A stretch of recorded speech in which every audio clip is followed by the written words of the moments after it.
So let's talk about you. I mean, the you that's listening to this right now. What if all of that is just a temporary state of being?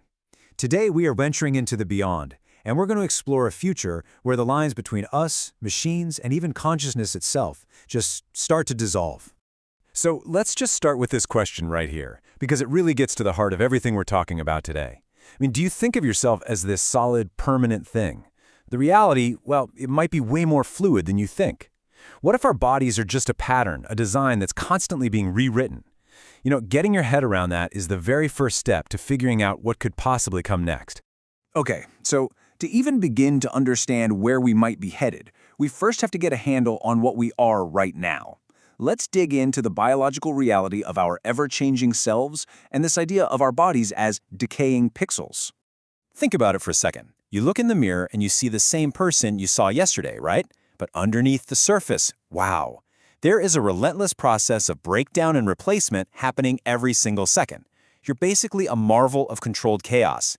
It's kind of like a river. It looks the same from the shore, but it's made of entirely new water from one moment to the next. That's you. And this paradox, it goes all the way down to the tiniest microscopic level. Get this. Take a neuron, one of your longest-lasting cells. It can stick with you for your entire life. But if you could zoom in and look inside that neuron, it is a completely different story. The parts that make it up are in constant flux. Its power plants, the mitochondria, are always being swapped out. Its internal skeleton, that only lasts for about a day, and the receptors that actually receive signals, they're gone in just a few hours. Absolutely nothing is permanent. So this is where it gets really, really mind-bending. Your thoughts, your memories, your very sense of self, all of it, it bubbles up from this fleeting, constantly changing biological mess. The you that is hearing my voice right now is literally running on hardware that is perpetually being replaced. So, who are you, really? All right, so if our biological hardware is so temporary, what if we could hook it up to something, well, a little more stable? And that brings us right to our next section, the technological bridge that could one day connect our brains directly to the cloud. Now, how would we even do that? Well, enter a piece of tech called neurograins. Think of them like microscopic translators. They're these tiny, tiny little prosthetic devices designed to be implanted in the body, creating a link, a bridge between our organic brain cells and outside digital systems. So how would this actually work? The plan is pretty wild. You're not talking about some big, invasive brain surgery here. The idea is that these neurograins could just be introduced into your bloodstream.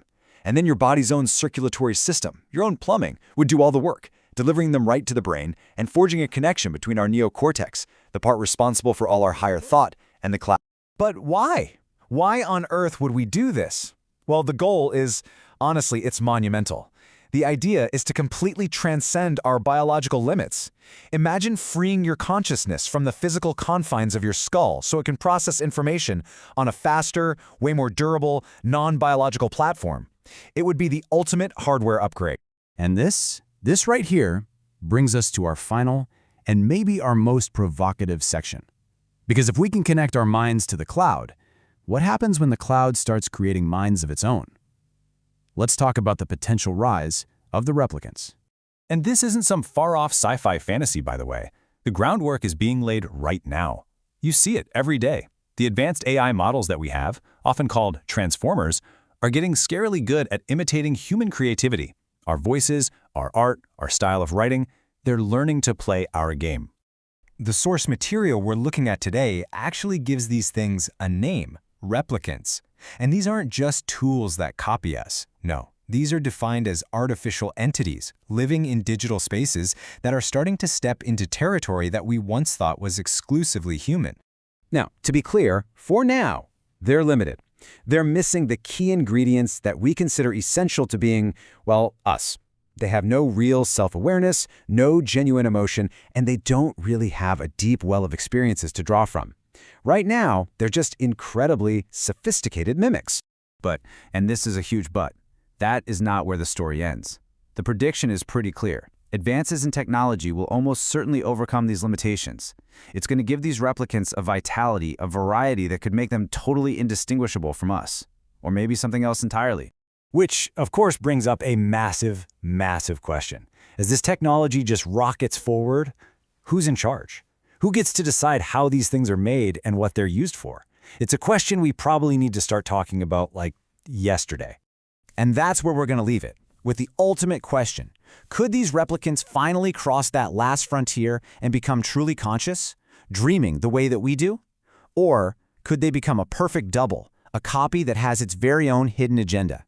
The answer to that question is going to define not just their future, but ours too.